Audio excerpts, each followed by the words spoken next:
Meus irmãos, vamos abrir em Filipenses.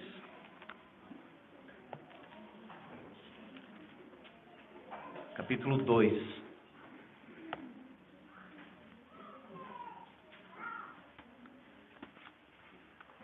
Todos são bem-vindos a esta casa de oração e são convidados a voltar sempre.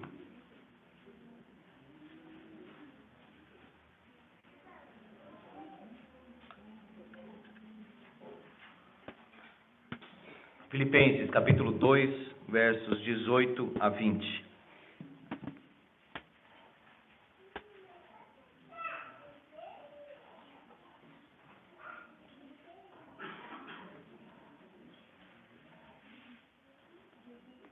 Vamos orar, irmãos, antes de ler o texto.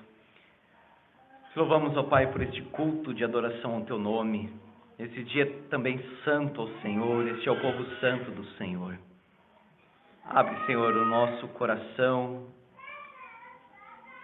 Nos dê, Senhor, ouvidos para ouvir, coração disposto a obedecer. Dispõe o nosso coração, Senhor, a temer o Teu nome. Esclarece as nossas mentes. Abençoa a Tua herança, este é o Teu povo, Senhor, que agora se coloca na Tua presença, aos Teus pés, ouvindo os Teus ensinamentos. Fala conosco, Senhor. De uma forma profunda, liberta-nos do pecado, do mal, de qualquer malícia, de qualquer impureza. Concede, Senhor, a nós aquela verdadeira liberdade santa e santificadora em Cristo Jesus. Toca, Senhor, no nosso coração, em nome de Jesus. Amém. Filipenses 2, 12. Assim, pois, amados meus, como sempre obedecestes, não só na minha presença, porém muito mais agora, na minha ausência, desenvolvei a vossa salvação com temor e tremor. Porque Deus é quem efetua em vós tanto querer como realizar, segundo a sua boa vontade. Fazei tudo sem murmurações nem contendas, para que vos torneis irrepreensíveis e sinceros, filhos de Deus, inculpáveis, no meio de uma geração pervertida e corrupta, na qual resplandeceis como luzeiros no mundo. Preservando a palavra da vida, para que no dia de Cristo eu me glorie de que não corri em vão, nem me esforcei inutilmente. Entretanto, mesmo que eu seja oferecido por libação sobre o sacrifício e serviço da vossa fé, alegro-me e com todos vós me congratulo. Assim, vós também, pela mesma razão, alegrai-vos e congratulai-vos comigo. Amém. Irmãos, o tema que a Sociedade Bíblica colocou para esse texto aqui, do versículo 12 a 18, é o desenvolvimento da salvação. De fato, o versículo 12 fala isso: desenvolvei a vossa salvação. Eu tenho dito isso, que as palavras, elas são um pouco assim escorregadias. A pessoa pode ter um entendimento diferente daquela palavra, se ela aparece num contexto ou em outro. Quando fala assim, desenvolvei a vossa salvação, pode dar a entender, num primeiro momento, que eu preciso trabalhar em prol da minha salvação. Por exemplo, nós podemos dizer o seguinte, ou ouvir: a Apple está desenvolvendo um carro. O que você pensa disso? Eles estão trabalhando, eles estão desenvolvendo, preparando, há uma porcentagem, está talvez 40% concluído. Poderíamos dizer também, Elon Musk está desenvolvendo um celular. Mas ao mesmo tempo, poderíamos dizer que Elon Musk está desenvolvendo a sua profissão. Já seria uma coisa diferente. Por isso que a ideia aqui não está nesse primeiro sentido de construir algo. Desenvolver a vossa salvação, quer dizer, coloca um bloquinho a mais. Tanto que a versão corrigida, antiga, coloca o seguinte: operai a vossa salvação. Por exemplo, um médico formado está realizando uma cirurgia. Ele está desenvolvendo a sua formação. Ele está desenvolvendo, ele está operando a sua profissão. A NVI coloca, inclusive, mas aí já explicando a palavra, ponham em ação. Sabe por que eu estou explicando tudo isso, irmãos? Porque às vezes nós podemos imaginar o seguinte: a salvação está nas minhas mãos. Eu preciso desenvolver no sentido de construir, de conquistar. E não é isso que a Bíblia ensina, porque Jesus disse: está consumado. E esta mesma carta diz que Deus opera em nós, no versículo seguinte, tanto querer como realizar. E aquilo que Ele começou, Ele irá completar. Capítulo 1, versículo 6. A nossa salvação, irmãos, está em Cristo. Às vezes o crente pergunta: será que eu sou salvo porque eu pequei? Será que eu sou salvo porque eu fiz isso ou fiz aquilo? A salvação, irmãos, não está em nós. O que o apóstolo Paulo disse lá em Atos 16? Crê no Senhor Jesus e será salvo tu e a tua casa. É fora de nós, é nele, em Cristo, que somos salvos. Se não fosse assim, você teria paz? Como você saberia se é salvo ou não é salvo? Se dependesse de você, se estivesse nas suas mãos. Jesus não morreu em vão. O Senhor nos amou antes da fundação do mundo. E Jesus disse: aquele que vem a mim, aquele que o Pai me dá, esse virá a mim. E o que vem a mim, de modo nenhum lançarei fora. A salvação é segura. A salvação é segura porque é pela graça.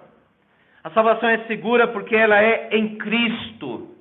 A salvação é segura, irmãos, porque ela está dentro do propósito de Deus. Vamos pegar então como tema hoje exatamente isso: desenvolver a vossa salvação. Você é salvo, então opere isso. É isso que Paulo está dizendo. Desenvolva, viva como tal. É como se Paulo estivesse dizendo, vamos trazer ilustrações aqui: você é um atleta, então faça os exercícios. Você joga o futebol, então participe de um jogo. Você é um médico, então exerça a sua profissão. Você é salvo, opere essa salvação. Viva como um salvo. Não basta dizer que é salvo. Não basta dizer que é um cristão. Precisa viver como um cristão. Primeiro, desenvolver a vossa salvação com obediência completa. Olha aí o versículo 12. Meus irmãos, vocês obedecem não só na minha presença, muito mais agora na minha ausência.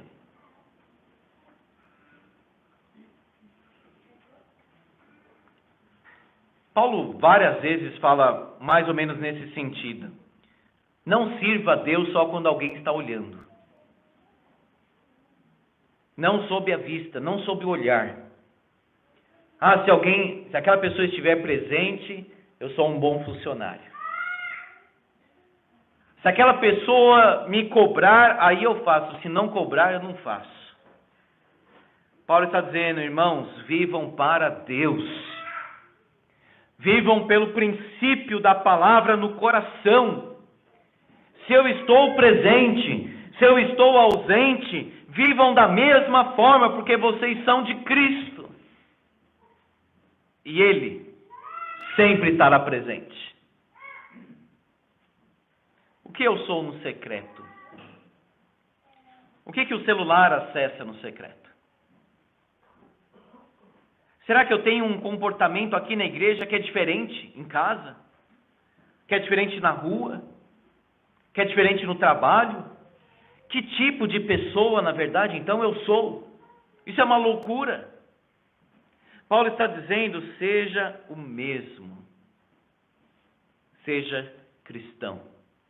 É muito conhecida aquela frase de Charles Haddon Spurgeon, o que somos na igreja, somos em casa.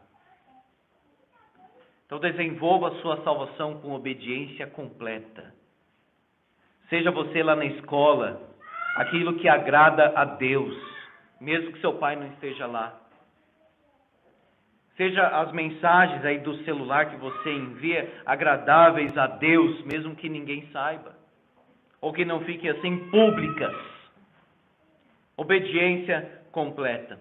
Segundo, desenvolver a salvação, ou seja, operar a salvação com santo temor a Deus.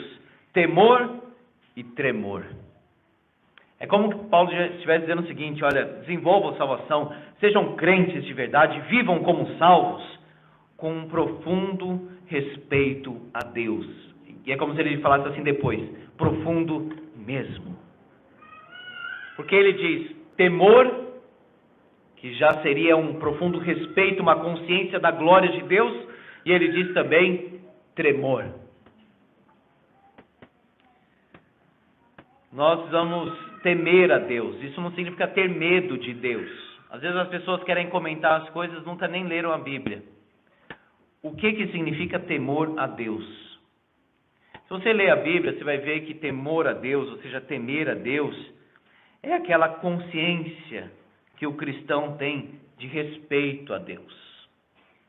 Ele reverencia Deus. Ele respeita os caminhos de Deus. Ele sabe o tamanho, o peso da glória de Deus. Por isso que diz temor e tremor. Às vezes, irmãos, quando nós nos tornamos íntimos de alguém, nós ganhamos uma certa liberdade com essa pessoa. Tanto que virou um ditado que muita familiaridade pode prejudicar o respeito. Porque, de fato, você fica muito íntimo da pessoa. Agora, com Deus não é assim.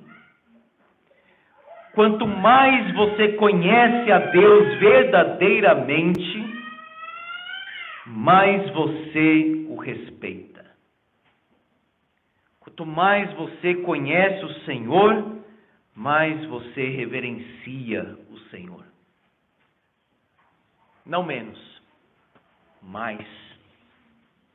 Por isso, irmãos, nós devemos rejeitar sim músicas que tratam a Deus como um igual, músicas do mundo gospel, falando com Deus como falássemos assim com amigos. Não, Deus não é. Deus está acima de nós. Ele é amigo, mas Ele está acima de nós, irmãos. E quando a Bíblia fala de pai, que Deus é nosso pai, não quer dizer que é amiguinho, que é assim tão familiar que eu posso falar do jeito que eu quiser para Deus. Não, precisa respeitar o Senhor, precisa temer o Senhor, precisa tremer na presença desse Deus Santo. Ele não é igual a nós, irmãos, Ele está acima de nós. Ele é glorioso, Ele é poderoso, Ele é fogo consumidor, Ele é santo.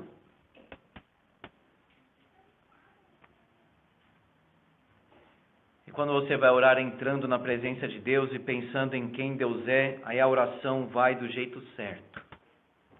Você está falando com reverência a Deus. Quando Deus foi ao encontro de Moisés, já disse, Moisés, tira a sandália dos pés, porque o lugar que você está é santo, porque eu estou aqui. Nenhum anjo santifica o lugar, mas ali era a manifestação gloriosa do Deus fiel. Nós vamos, irmãos, ter mais respeito a Deus. Se nós honramos pessoas que têm autoridade neste mundo, e devemos, a Bíblia ensina isso, quanto mais o Senhor. Ele é o Senhor, absoluto, soberano. É um Deus presente, é o nosso Pai, é nosso amigo, é um Deus que tem intimidade com o seu povo, mas vamos lembrar, Ele está no trono. Ele merece a nossa adoração. Nós nos prostramos diante dele. Terceiro, desenvolver a vossa salvação com total dependência. Ele opera em vós tanto o querer como o realizar segundo a sua boa vontade. Olha aí, a salvação não está em nós, irmãos, está nele. O que Deus opera aí? Querer e o realizar. Irmãos, o que Paulo está dizendo aqui é o seguinte: Deus não só me dá força para eu executar aquilo que Ele ordena. Deus coloca a vontade dEle no nosso coração. Porque se nós atentarmos para o nosso coração pecador, você vai dizer como eu, nós não queremos uma vida santa. A gente quer pecar.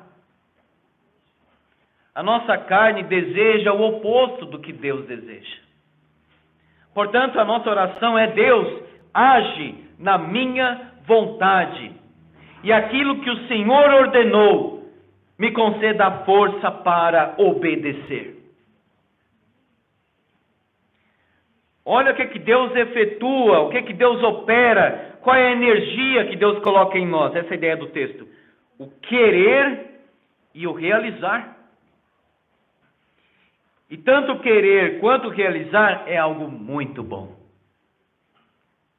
Como é bom quando nós pensamos assim: eu quero o que Deus quer.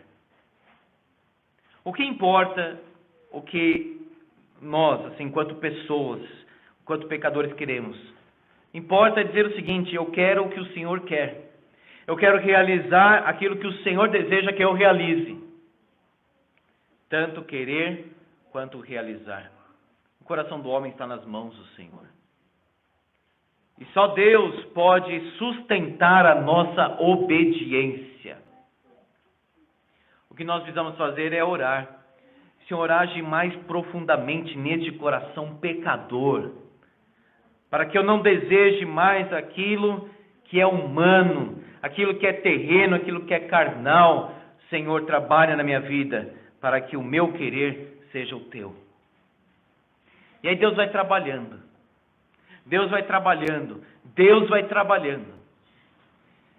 E aí quando o crente vai crescendo, o crente vai amadurecendo, alguém do mundo chega e diz assim para o crente: você não pode fazer isso? O cristão amadurecido nesta vontade do Senhor vai dizer o seguinte: realmente não posso, mas é mais que isso, eu não quero mais. É mais maturidade, demonstra um maior crescimento espiritual, quando não é que a pessoa diz assim: eu não posso fazer isso, eu não quero fazer isso. Ah, você jovem não pode ir na balada? Não, não quero ir. Ah, você precisa ter esse namoro santo e tal. Sim, eu quero isso, eu quero isso. Eu acho bom isso. Eu entendi o propósito de Deus para a minha vida. É o que eu quero. Não é amarrar o crente e dizer assim: você não pode fazer isso, você tem que fazer isso. E aí o crente faz aquilo, mas com muita angústia. Na verdade, ele está fazendo forçado. Não. Quando o Senhor trabalha no nosso querer, há maior espontaneidade na obediência. Eu quero. Senhor, eu estou aqui te adorando e ouvindo a tua palavra agora porque eu quero. É em obediência ao Senhor, mas eu também quero estar aqui. Eu quero ler a tua palavra. Eu quero orar. Eu quero o Senhor. Eu quero, Senhor, a tua vontade. Desenvolvei a vossa salvação com gratidão a Deus. Fazei tudo sem murmurações. Versículo 14. Deus fez tanto por nós, irmãos, Ele está fazendo e fará ainda mais. A gente vai reclamar do quê? Tanto que Paulo diz: fazei tudo sem murmurações. Coloque esse propósito na sua vida. Coloque esse propósito na minha vida. Esta semana, tudo sem murmuração. Acordar cedíssimo amanhã, sem murmuração. Aquele relatório amanhã, difícil, chato de fazer, mas sem murmuração. aquela conversa sem murmuração, aquele trabalho, aquela ida no transporte público difícil, sem murmuração. Pense isso. Vamos tornar, irmãos, a Bíblia prática na nossa vida. O povo de Israel reclamava demais, porque esquecia muito o que Deus acabou de fazer. Se eles olhassem assim para assim dizer no retrovisor, iam contemplar um monte de bênção que Deus acabou de derramar. Cadê a água? Cadê a carne, Moisés? Moisés, nós queremos matar você agora. É murmuração em cima de murmuração. Olha as bênçãos de Deus. Treine a mente, treine os pensamentos para fitar aquilo que Deus está fazendo. Tudo sem murmurações. Nós vivemos como salvos, ou seja, nós desenvolvemos a nossa salvação quando há gratidão na nossa vida. Segundo, além da gratidão, aqui no versículo 14, desenvolvei a vossa salvação com amor fraterno, nem contendas. Se a murmuração é a queixa, é o desgosto, a contenda é a discussão, é a briga, é a tendência pela contenda, é a tendência de fixar naquilo que é contrário, é a contenda. Fazei tudo sem murmurações nem contendas. Precisamos treinar, irmãos, a nossa própria vida para ter um coração grato e pacificador. Desenvolver a vossa salvação com testemunho íntegro. Olha só, sem murmurações nem contendas, para que vos torneis irrepreensíveis. Versículo 15 começa a falar de testemunho. Agora, se o crente reclama de tudo, se o crente é uma pessoa negativa, pesada, o que os outros vão pensar? Será que vale a pena buscar a Deus? Eu estava pregando hoje à tarde lá num centro de acolhimento. Enfim, pessoas das mais diversas situações lá. Usuários, situação de rua, pobreza extrema, etc. E o que eu falei para eles é o seguinte: quem tem Deus é feliz. A felicidade em Deus não depende de algo assim que tem, uma forma externa. Deus é a felicidade. Agora imagina se eu chegasse lá murmurando, com contenda, falando que a vida cristã não tem ânimo, não tem entusiasmo, não tem encanto, não tem gratidão. O que eles poderiam pensar? Qual é a diferença que Deus fará na minha vida? Como eu falei de manhã, lá também estava cheio de cartazes assim amarelos, fitas amarelas, por causa do mês de setembro, o mês da prevenção do suicídio. Amados irmãos, os cristãos têm a resposta. Agora, se nós vivermos desta forma, incoerente, ingrata, cheia de murmuração ou contenda, nós não teremos testemunho para dar diante deste mundo. Daí que Paulo diz: sejam irrepreensíveis, ou seja, sem acusação, sinceros, puros, inculpáveis, sem condenação, no meio de uma geração pervertida e corrupta. Isso é o mundo.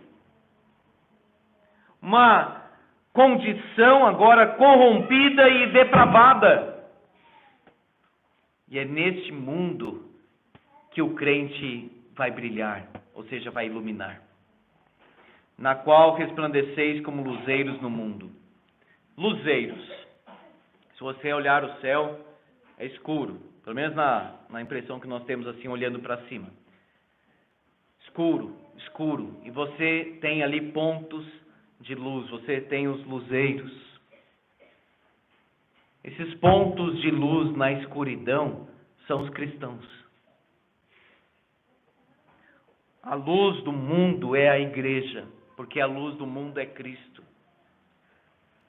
Você pode ser um luzeiro nesta semana na vida de um coração cheio de trevas. E Deus poderá te usar para trazer luz naquela vida. Veja, vocês resplandecem, vocês levam luz neste mundo. Como fazer isso? Retendo a palavra, preservando a palavra. Você quer ser luz? Você quer dar um bom testemunho? Você quer viver com Deus? Guarde a palavra.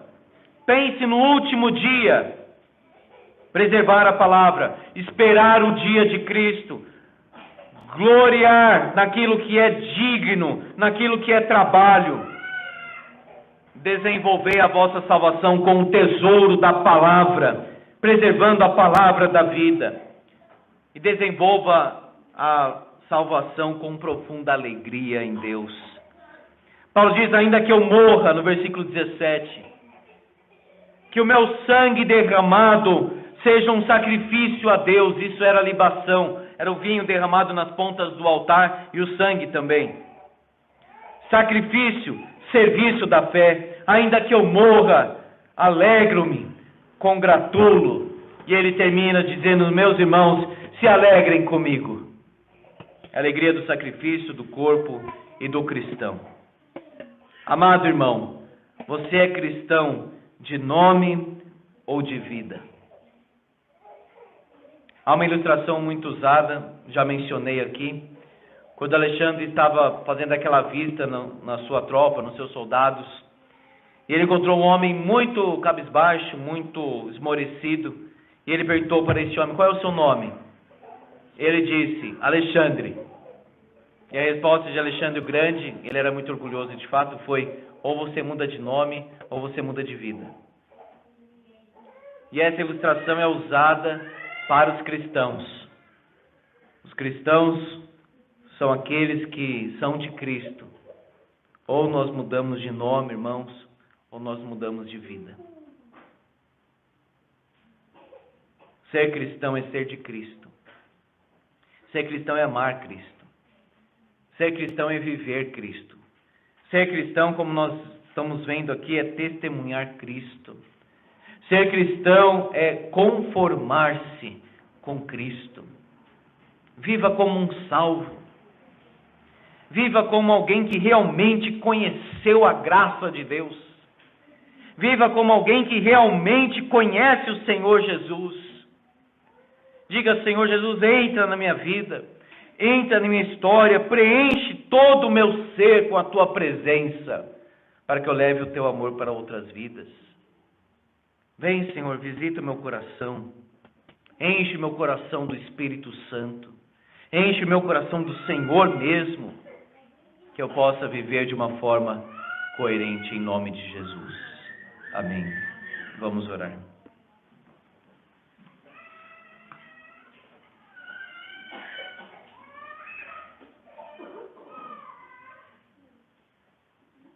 Entregue a sua vida para o Senhor.